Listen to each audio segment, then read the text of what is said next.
The email arrived on a Tuesday morning while I was sipping my coffee and reading the local news. My daughter Sophia had written, "Mom, don't come to my wedding in Paris. If you want to be part of it, you can watch through the Google Earth window, LOL. The venue live streams everything anyway." I stared at my laptop screen, my heart pounding as I remembered the $15,000 I had transferred just last month for her wedding dress and flower arrangements. My hands trembled slightly as I typed back, "Sure, sweetie. Enjoy your big day." But even as I hit send, a plan was already forming in my mind. My name is Amity, and at 65 years old, I thought I had seen enough of life's surprises. But nothing had prepared me for this moment. Sophia was my only child, my pride and joy since her father and I divorced 10 years ago. At 28, she had always been independent, but we maintained a close relationship until Bradley Westbrook entered her life 18 months ago. Bradley was everything I was not. Where I had worked my way up from a small-town accounting office to become a financial analyst, he came from old Connecticut money. His family owned Westbrook Family Investments, and he worked as an investment banker in Manhattan. When Sophia first brought him home for Thanksgiving, I noticed how he subtly corrected her grammar and suggested she might want to elevate her social circle now that she was dating someone of his caliber. The engagement happened fast. Within 6 months of dating, Bradley proposed with a ring that cost more than my annual salary. Sophia was over the moon, calling me breathlessly to share every detail of the proposal at some exclusive restaurant in Manhattan that required a 3-month waiting list for reservations. As the wedding planning began, I watched my daughter transform. She started speaking differently, using words like summering and wintering as verbs. She stopped mentioning her childhood friends and began talking about Bradley's social circle exclusively. When she told me they were planning a destination wedding in Paris, I was surprised but supportive. Then came the requests for financial help. Despite Bradley's apparent wealth, Sophia asked if I could contribute to the wedding expenses. As a retired financial analyst living on a modest pension, $15,000 was a significant sum for me. But I had been saving for years, hoping to help with her wedding someday. When she specifically asked for money for her dress and the elaborate flower arrangements she had seen in some high-end wedding magazine, I transferred the money without hesitation. I also paid for her maid of honor Madison's travel expenses to Paris, another $3,000, because Madison's family could not afford the international trip. Sophia had been devastated at the thought of her best friend since high school missing the wedding, so I quietly handled those costs too. But as the wedding date approached, I noticed Sophia calling less frequently. When I did speak with her, Bradley was usually in the background, and our conversations became shorter and more formal. She stopped asking for my opinions on wedding decisions and began making offhand comments about how different our lives had become. The breaking point came when I called Madison directly to coordinate some details about her trip. Madison seemed surprised that I did not know about the growing tension. She hesitantly revealed that Bradley had been expressing concerns about my attendance at the wedding. According to Madison, he had told Sophia that he worried I would not fit in with his family and friends at such a sophisticated European celebration. "He actually said your mom would embarrass the family," Madison whispered over the phone. "He thinks middle-class Americans don't belong at his high-society Paris wedding. Has been working on Sophia for weeks, convincing her that having you there would make them look bad to his parents and their social circle." The conversation left me stunned. This was not about family drama or wedding stress. This was about class warfare. And my own daughter had apparently chosen sides against me. As I hung up the phone, I realized that the email was not a spontaneous decision by Sophia. It was the culmination of months of manipulation by a man who saw me as a liability to his image. But I was not going to let this slide. My years as a financial analyst had taught me how to investigate, and something about Bradley Westbrook's perfect facade bothered me. If he wanted to exclude me from my daughter's life, I was going to make sure I understood exactly who this man really was. That night, I could not sleep. I kept replaying every interaction I had ever had with Bradley, looking for clues I might have missed. By 3 a.m, I was sitting at my kitchen table with my laptop open, doing what I did best, following the money.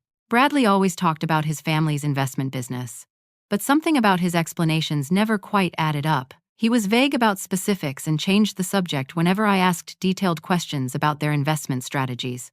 As someone who had spent 40 years analyzing financial documents, my instincts were telling me to dig deeper. I started with public records. Westbrook Family Investments was registered in Delaware, which immediately raised red flags for me. Many legitimate businesses incorporate in Delaware for tax reasons, but it is also a favorite location for companies trying to hide their operations. I pulled their public filings and began reviewing their reported assets and investment returns. The numbers did not make sense. They were claiming consistent 12% annual returns over the past 5 years, even during market downturns, when most investment firms struggled to break even. In my experience, returns that consistent were either incredibly sophisticated or completely fabricated. I called my former colleague Janet, who now worked for the Securities and Exchange Commission. Janet and I had maintained our friendship after my retirement, and she had always valued my analytical skills. When I explained my concerns about Bradley's family business, she agreed to do some preliminary research. Amity, I cannot give you specific details about ongoing investigations, she said carefully. But I can tell you that the Westbrook name has crossed our desks recently. If you have any concrete evidence of irregularities, we would be very interested to see it. That was all the confirmation I needed. I spent the next 2 days diving deep into every piece of public information I could find about Westbrook Family Investments. I cross-referenced their client list with bankruptcy filings, searched for complaints filed with regulatory agencies, and tracked their money movements through various subsidiary companies. What I discovered made my stomach turn. The investment firm appeared to be operating a classic Ponzi scheme. They were using new investor money to pay returns to existing clients while siphoning off huge amounts for personal use. I found records of luxury purchases made by Bradley's father that far exceeded what the business could legitimately afford. Multiple homes, expensive cars, private jet expenses, and lavish entertainment costs. The worst part was realizing who their victims were. Most of Westbrook's clients were elderly retirees who had entrusted their life savings to the company based on promises of safe, steady returns. These were people who could not afford to lose their money, and Bradley's family was stealing from them to fund their extravagant lifestyle. As I dug deeper into the Paris wedding arrangements, I discovered something even more disturbing. The wedding was being held at Château de Vincennes, an authentic castle outside Paris that cost $50,000 just for the venue rental. The guest list, which I found through social media posts, included many of Bradley's father's biggest investors. These people had no idea that their retirement money was being used to pay for the very celebration they were attending. I tried calling Sophia multiple times, but every call went straight to voicemail. When I finally reached her, Bradley was clearly coaching her responses. She sounded distant and rehearsed, telling me that they were very busy with final preparations and that she would talk to me after the honeymoon. The manipulation was complete. Bradley had not only convinced Sophia to exclude me from the wedding, but he had also isolated her from any family influence that might help her see the truth about the man she was marrying. But I had one advantage that Bradley had not counted on. I knew how to follow financial crimes, and I was not going to let him destroy my daughter's life while stealing from innocent elderly people. The question was no longer whether I should act, but how quickly I could gather enough evidence to stop this disaster before it was too late. I spent that night staring at old photo albums, looking at pictures of Sophia and me throughout her childhood. There was the Halloween when she dressed as a banker because she wanted to be just like Mommy. There was her high school graduation, where she thanked me in her speech for teaching her the importance of honesty and hard work. And there was the photo from her college graduation, where she told me that she wanted to use her business degree to help people make smart financial decisions. Somewhere along the way, that idealistic young woman had been replaced by someone willing to exclude her own mother for social status. But I knew my real daughter was still in there, and I was not going to let Bradley Westbrook destroy her life without a fight. The next morning, I called Agent Patricia Holmes at the FBI's Financial Crimes Unit. Janet had given me her contact information, and Agent Holmes was immediately interested in what I had discovered. "Mrs. Patterson, the evidence you have compiled is exactly what we need," she told me during our 90-minute phone conversation. "We have been building a case against Westbrook Sr. for 18 months. But we need more concrete proof of the money laundering operation. The wedding expenses you have traced could be the missing link in our investigation." I provided Agent Holmes with detailed spreadsheets showing how wedding costs were being paid through various overseas accounts connected to the investment firm. The $15,000 I had contributed for Sophia's dress and flowers was clean money. But Bradley's family had mixed it with stolen funds to pay vendors, making it nearly impossible for authorities to trace the original source of the wedding financing. The wedding itself appears to be partially a money laundering operation, Agent Holmes explained. They are using legitimate expenses like catering and venue rentals to move stolen money through European banks. By the time the transactions are complete, the original source is completely obscured. As we talked, I made a decision that surprised even me. I was going to Paris. Not to crash the wedding or cause a scene, but to be there when this whole operation came crashing down. I owed it to Sophia to be nearby when she needed me. And I owed it to those elderly investors to make sure justice was served. I booked a last-minute flight to Paris, departing the day before the wedding.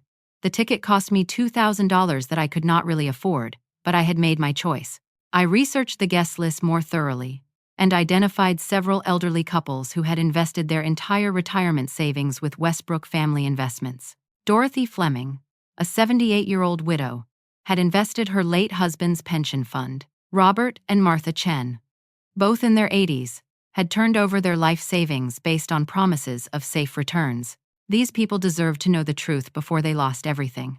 They were attending Sophia's wedding as honored guests, having no idea that their money had paid for the champagne they would be drinking. I spent my last night in America preparing a detailed dossier of evidence for the French authorities. Agent Holmes had connected me with financial crimes investigators in Paris, who were coordinating with the FBI on international aspects of the case. They would be ready to act as soon as I could provide them with real-time intelligence about Bradley's activities during the wedding. The hardest part was recording a video message for Sophia. I sat in front of my laptop at 2 a.m, trying to find the right words to explain why I was about to potentially destroy her wedding day. "Sweetheart," I began, "by the time you see this, you will probably hate me. But I need you to know that everything I am doing because I love you too much to watch you build a life on a foundation of lies and stolen money. Your father and I divorced because I could not live with dishonesty, and I will not watch you make the same mistake I did by ignoring the red flags." I explained everything I had discovered about Bradley's family business and the innocent people who were about to lose their life savings. I told her about the elderly couples who would be attending her wedding, celebrating her happiness with money that had been stolen from their retirement accounts. "I know you think you love him," I continued, "but love built on deception is not real love. The man you think you are marrying does not exist. The real Bradley Westbrook is someone who steals from elderly people and manipulates young women into abandoning their families for social status." I saved the video but did not send it. I wanted to see how events unfolded before I destroyed my relationship with my daughter forever. Maybe there would be another way to handle this situation. Maybe I was wrong about everything, and Bradley was exactly who he claimed to be. But deep down, I knew I was not wrong. 40 years of financial analysis had taught me to trust the numbers, and the numbers were telling me that Bradley Westbrook was about to steal from everyone who trusted him, including my daughter. As my plane lifted off from LaGuardia Airport, I looked down at the lights of New York City and wondered if I would ever have a relationship with Sophia again. But I knew I was doing the right thing. Sometimes being a good mother means being willing to be the villain in your child's story to protect them from a much worse fate. I landed at Charles de Gaulle Airport at 6 a.m, exhausted from the red-eye flight but running on pure adrenaline.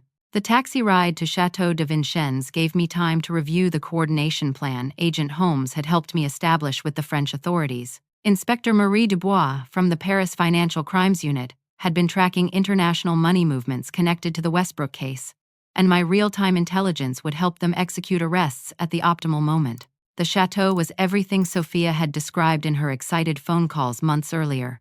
It sat on 15 acres of manicured grounds, with genuine medieval architecture that had been carefully restored for luxury events.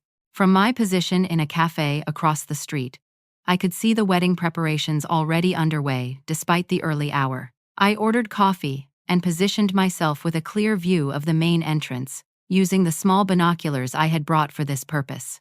Vendors were arriving with flowers, linens, and catering supplies. Everything looked perfect for a fairy tale wedding, except for the fact that much of it was purchased with stolen money. At 8:30, 3 black sedans pulled up to the chateau entrance. My heart rate spiked as I watched Bradley's father, Harrison Westbrook Sr., step out of the middle vehicle. He was an imposing man in his 70s, dressed in an expensive suit and carrying himself with the arrogance that comes from a lifetime of wealth and privilege. But something was wrong. Instead of entering the chateau, Harrison was immediately surrounded by men in dark suits. I watched through my binoculars as they showed him identification and placed him in handcuffs. The French authorities had moved faster than any of us expected. I called Inspector Dubois immediately. They just arrested Harrison Westbrook at the wedding venue, I reported, trying to keep my voice steady. Perfect timing, she replied. We received authorization to execute the arrest this morning based on evidence of active money transfers yesterday evening. Westbrook Sr. tried to move $2 million to a Swiss account last night, apparently anticipating our investigation. Through my binoculars, I could see chaos erupting at the chateau. Bradley was running back and forth between the parking area where his father had been arrested and the main building where wedding preparations were supposed to continue. He was clearly panicking, making frantic phone calls and gesturing wildly at the event coordinators. Around 10 o'clock, I watched elderly couples begin arriving for the wedding festivities. Many of these people had flown in from the United States, excited to celebrate at such an elegant European venue. They had no idea that their host had just been arrested for stealing their retirement savings. I spotted Dorothy Fleming, the 78-year-old widow whose pension fund had been invested with Westbrook Family Investments. She was dressed in her finest outfit, clearly thrilled to be attending such an upscale celebration. Her late husband had worked for 40 years as a postal worker, and she had trusted the Westbrooks with every penny of his pension benefits. Making one of the most difficult decisions of my life, I approached Mrs. Fleming in the chateau parking area. She was a tiny woman with carefully styled gray hair and bright blue eyes that reminded me of my own mother. "Excuse me, Mrs. Fleming?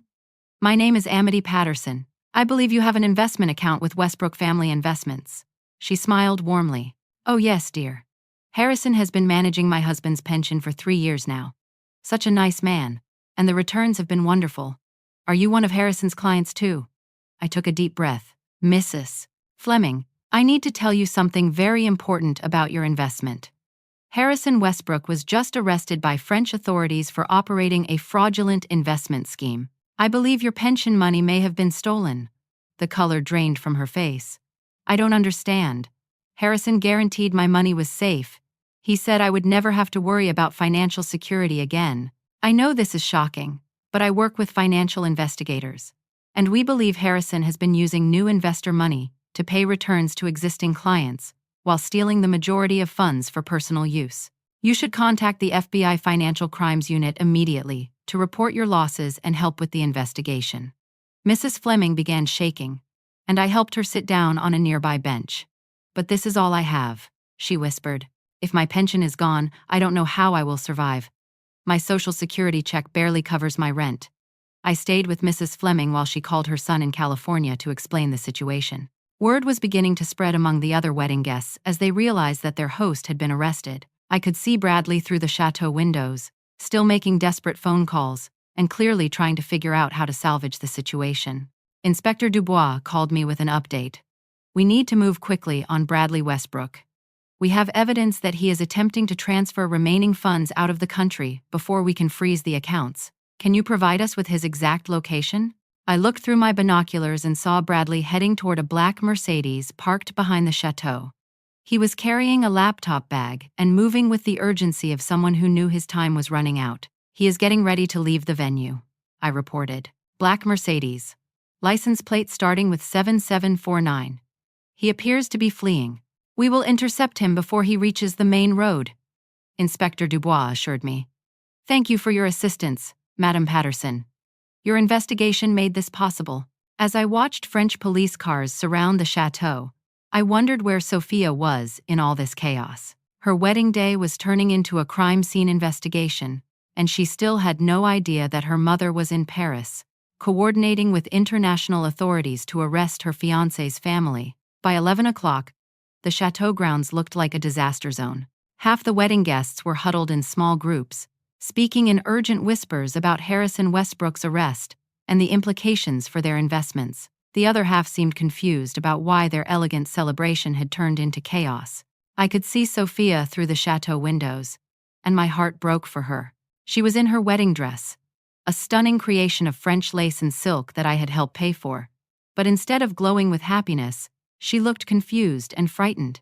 Bradley was clearly lying to her about what was happening, gesturing frantically and pointing toward the guests as if they were somehow responsible for the disruption. The wedding ceremony had been scheduled to begin at noon in the chateau's garden, but French authorities had cordoned off large areas of the property as part of their investigation. Vendors were being questioned about payment methods, and financial documents were being seized from a makeshift office Bradley's family had set up for wedding coordination. At 11:30, I watched a moment that changed everything. Sophia was standing near the main entrance when a French official arrived with seizure orders. Through my binoculars, I could see the officer explaining that the wedding expenses paid through certain accounts were now considered evidence in a criminal investigation. Mademoiselle, I heard him say in accented English, "We must inform you that your wedding dress, the flower arrangements, and the venue rental were purchased using funds that are now subject to criminal seizure. These items are evidence of money laundering activities." Sophia's face went white. She looked at Bradley, clearly expecting him to explain how this could be a mistake. Instead, I watched him become increasingly angry and defensive. He began shouting at the French official, demanding to speak to his lawyer and threatening lawsuits. "This is ridiculous!" Bradley screamed. "My family has been planning this wedding for months. We have receipts for everything. This is harassment." But his outburst only made the situation worse. The French official calmly explained that the receipts actually proved money laundering, since they showed how stolen investor funds had been converted into seemingly legitimate wedding expenses. Then came the moment that shattered Bradley's facade completely. Sophia overheard him on a phone call with his attorney, discussing legal strategy for dealing with his father's arrest. "Look, we need to pin everything on the old man," Bradley said, not realizing Sophia was listening. "I can claim I had no knowledge of the investment irregularities. The clients will get some of their money back eventually.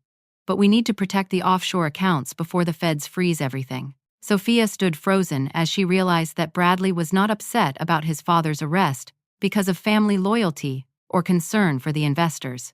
He was upset because it threatened his access to stolen money. She walked over to where Bradley was standing and held out her hand.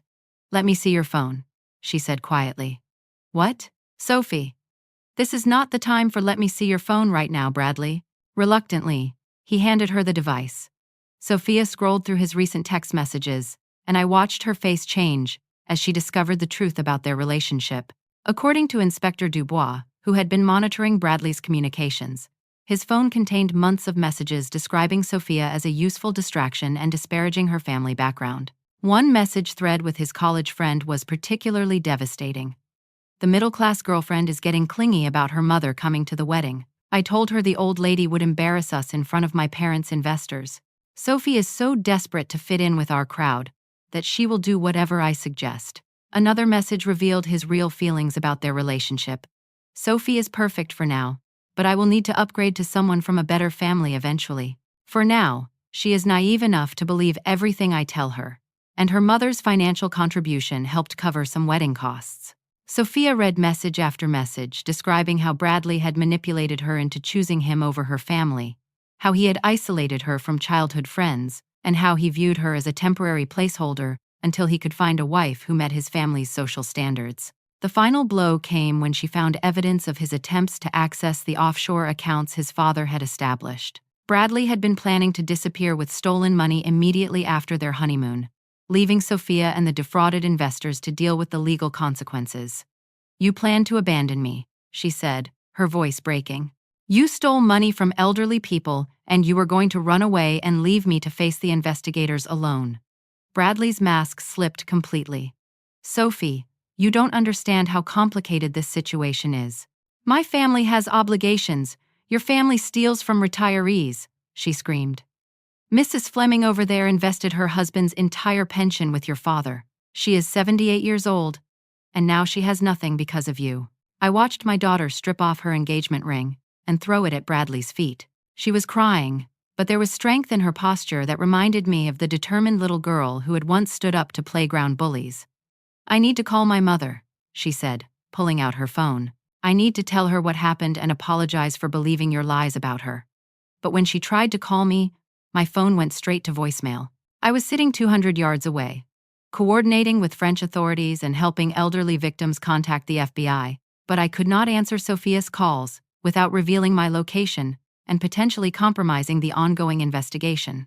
As French police moved in to arrest Bradley, I watched my daughter stand alone in her wedding dress, finally understanding the magnitude of the deception that had nearly destroyed her life. I finally answered Sophia's 8th phone call while sitting in the departure lounge at Charles de Gaulle Airport, preparing to fly home.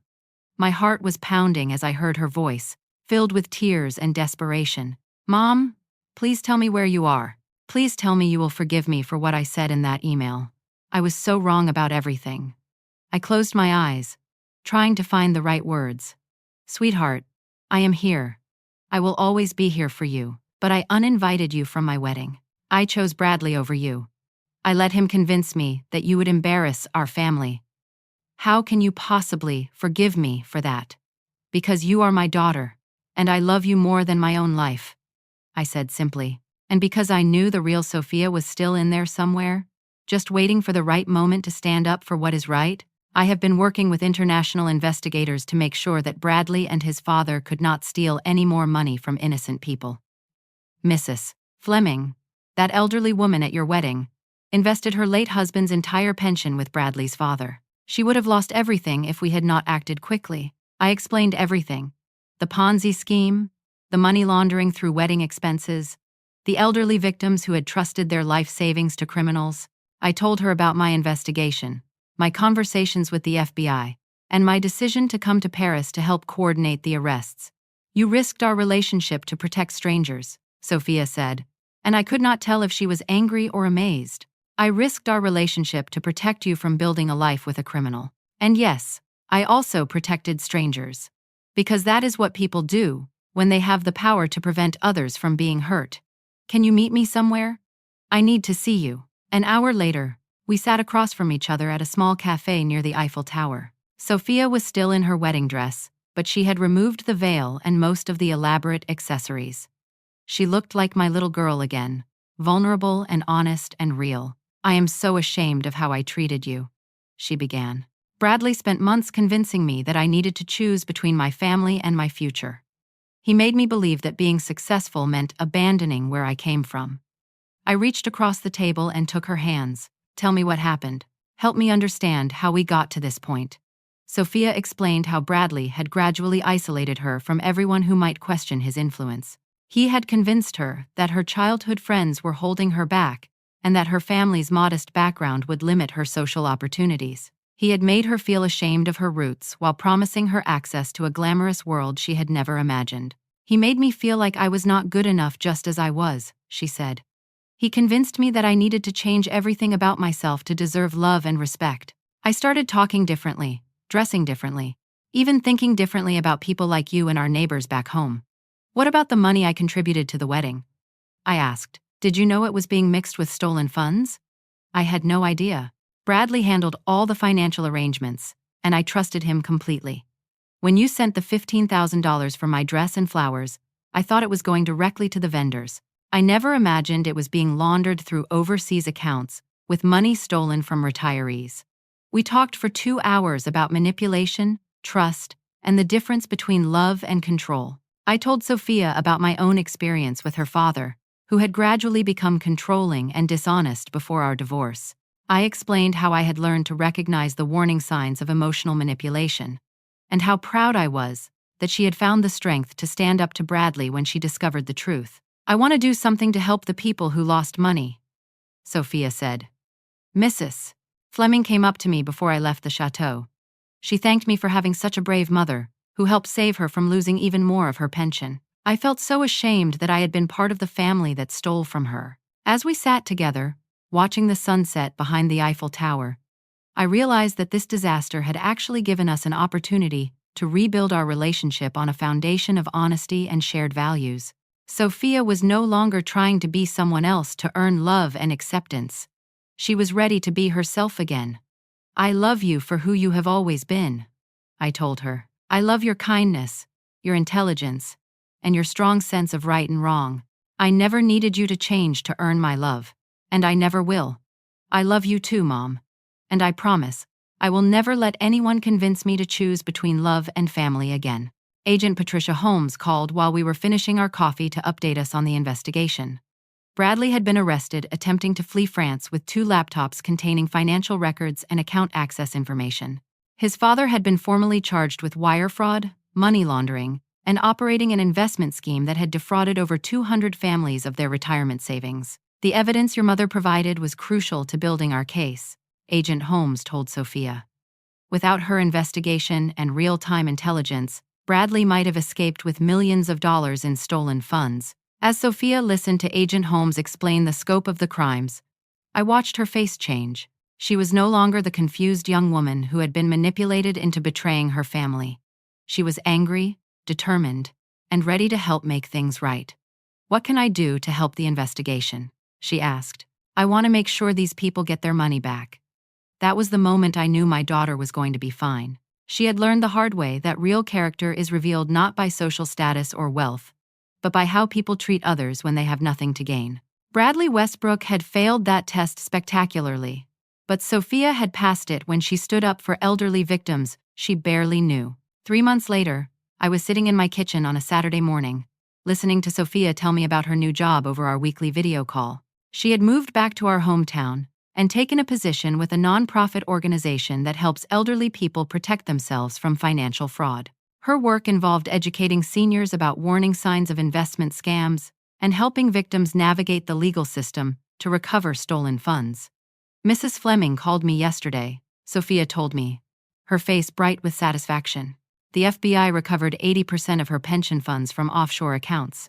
She is going to be okay financially, and she wanted me to know how grateful she is for what you did." The legal resolution had moved quickly. Bradley had pleaded guilty to money laundering and conspiracy charges, receiving a 5-year federal prison sentence. His cooperation with investigators had helped them trace additional stolen funds hidden in complex offshore structures. Harrison Westbrook had received 12 years for orchestrating the Ponzi scheme that had defrauded over 200 families of their retirement savings. Most importantly, the early intervention had prevented Bradley from accessing the largest offshore accounts. Instead of losing everything, most victims had recovered 60 to 80% of their investments. It was not perfect justice, but it was far better than the complete devastation that would have occurred if the scheme had continued operating. I got another thank you card from Mrs. Fleming. I told Sophia, holding up a handwritten note. She sends one every month, along with pictures of her garden. She says that knowing there are still honest people in the world gives her hope. Dorothy Fleming had become an unexpected friend. At 78, she had decided to become an advocate for financial fraud victims, working with Sophia's nonprofit to share her story and help other elderly people avoid similar scams. Her resilience and grace in the face of devastating financial betrayal had inspired both Sophia and me. "Mom, I need to tell you about someone I have been seeing," Sophia said, her cheeks turning slightly pink. "His name is Marcus, and he is a high school teacher here in town. He teaches history and coaches the debate team." "Tell me about him," I said, settling back in my chair with my coffee. "He is nothing like Bradley. He grew up here, went to college on academic scholarships, and came back home because he wants to make a difference in kids' lives. He drives a 10-year-old Honda, lives in a modest apartment, and his idea of a fancy dinner is trying a new pizza place." I smiled at the happiness in her voice. "And what do you like about him?" "He treats everyone with respect. When I introduced him to the elderly clients at work, he spent an hour listening to Mr. Peterson tell stories about World War II. He helped Mrs. Chen carry groceries to her car without being asked. He is genuinely interested in people for who they are, not what they can do for him." "Have you introduced him to your mother yet?" I asked teasingly. "Actually, that is why I am calling. He wants to invite you to Sunday dinner at his parents' house next weekend. They are having a family barbecue, and he specifically asked if you could come. He says he wants to meet the woman who raised someone brave enough to fight international financial criminals." The contrast with Bradley could not have been more striking. Where Bradley had worked to isolate Sophia from her family, Marcus was actively trying to include me in their relationship. Where Bradley had been ashamed of middle-class values, Marcus celebrated them. "I would love to come to dinner," I said, "but I have one condition. I am bringing my famous potato salad, and I refuse to share the recipe with anyone who does not promise to use it only for good." Sophia laughed, and the sound filled my heart with joy. It had been almost a year since I had heard her laugh with such genuine happiness. The Bradley experience had changed her, but in positive ways. She was more confident in her own judgment, more appreciative of authentic relationships, and more committed to using her skills to help others. Marcus already told his mom that you are famous for your potato salad, Sophia said. His whole family is excited to meet you. They keep asking questions about what it was like to coordinate with international investigators and help catch financial criminals. I just followed the evidence, I said. That is what you do when you love someone. You look past what they tell you and pay attention to what they actually do. Our conversation turned to Sophia's work with fraud victims and her plans for expanding the nonprofit's educational programs. She had become passionate about financial literacy, particularly for elderly people who were often targeted by sophisticated scams. Her business degree, which Bradley had encouraged her to abandon in favor of social climbing, was now being put to meaningful use protecting vulnerable people. I have been thinking about going back to school for a master's degree in social work, she told me. I want to specialize in elder advocacy and financial abuse prevention. There are so many people like Mrs. Fleming who need protection from predators like the Westbrooks. That sounds perfect for you, I said. You have always been drawn to helping others, even when you were little. Remember when you used to set up a lemonade stand to raise money for the animal shelter? Bradley used to make fun of that, Sophia said quietly. He said charity work was for people who could not succeed in the real world. He convinced me that helping others was a sign of weakness rather than strength. Well, now you know better. Some of the strongest people I know are the ones who choose to use their talents to protect others. As our call was ending, Sophia became serious. Mom, I need to ask you something. Do you think you can ever truly forgive me for choosing Bradley over you? For believing his lies about you, embarrassing our family? I was quiet for a moment, choosing my words carefully.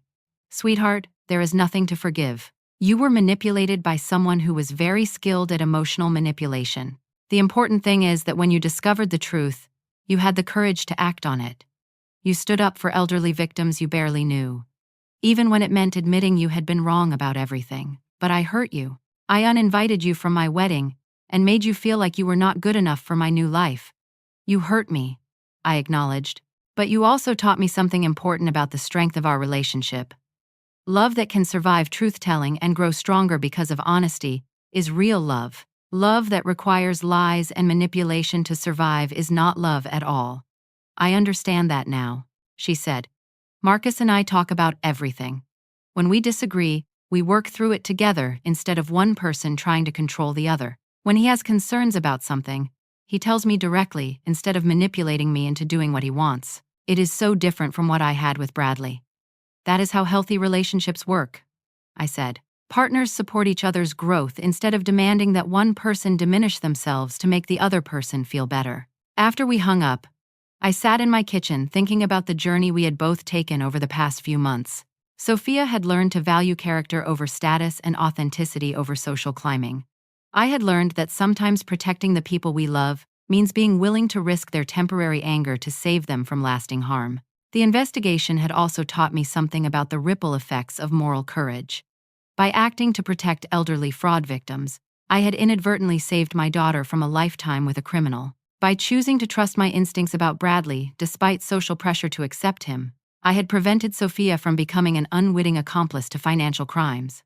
Mrs. Fleming had sent me a letter explaining how the experience had changed her perspective on trust and relationships. She had realized that she had been vulnerable to the investment scam because she had been isolated and lonely after her husband's death.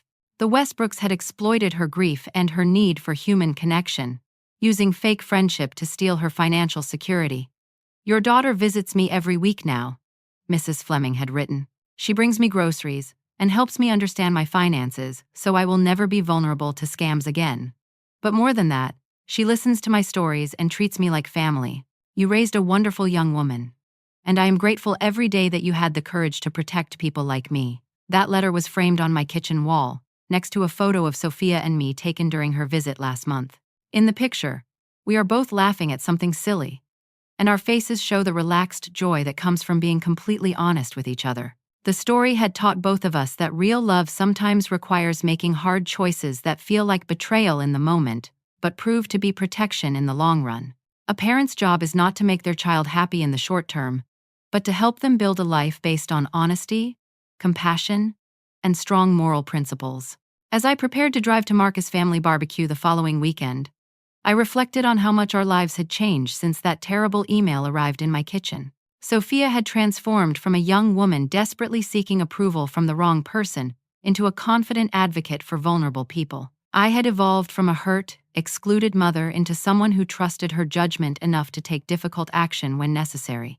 Our relationship was stronger now, because it was built on mutual respect and shared values rather than obligation and guilt. We had learned that family bonds can not only survive truth-telling but actually grow deeper when both people choose honesty over comfortable lies. The experience had also connected us to a broader community of people committed to protecting others from financial predators. Sophia's work with the nonprofit had introduced us to investigators, advocates, and survivors who had dedicated their lives to fighting fraud. We had learned that individual acts of moral courage, when combined with the efforts of others, can create real change in the world. Most importantly, we had discovered that happiness built on deception and stolen money is not real happiness at all. The joy Sophia felt in her relationship with Marcus and her work helping fraud victims was deeper and more lasting than anything she had experienced during her engagement to Bradley. She had learned that authentic success comes from using your talents to help others, not from climbing social ladders built on other people's suffering. As I put my famous potato salad in the car and headed to meet Marcus' family, I thought about the question I plan to ask you. Sometimes the hardest decisions we make for the people we love are the ones that temporarily make us the villain in their story. But real love means being willing to accept that role when it is necessary to protect someone from serious harm. Have you ever had to choose between someone's temporary happiness and their long-term well-being? Have you ever discovered that someone you trusted was not who they claimed to be? How did you find the courage to act on difficult truths when it would have been easier to look the other way? I would love to hear your stories in the comments below. Please like this video if it resonated with you. Subscribe for more stories about family relationships and moral courage, and share this with anyone who might benefit from hearing about the importance of trusting your instincts when something feels wrong. Thank you for taking this journey with me. And remember that sometimes the greatest act of love is having the courage to tell difficult truths, even when it costs us everything we thought we wanted. Family relationships built on honesty and mutual respect can weather any storm. But relationships built on deception and manipulation will eventually crumble under their own weight. I hope you find the strength to trust your judgment and act on your values, even when the people you love do not understand your choices at first. Sometimes being a good parent, friend, or family member means being willing to be misunderstood for a while in order to protect the people who matter most.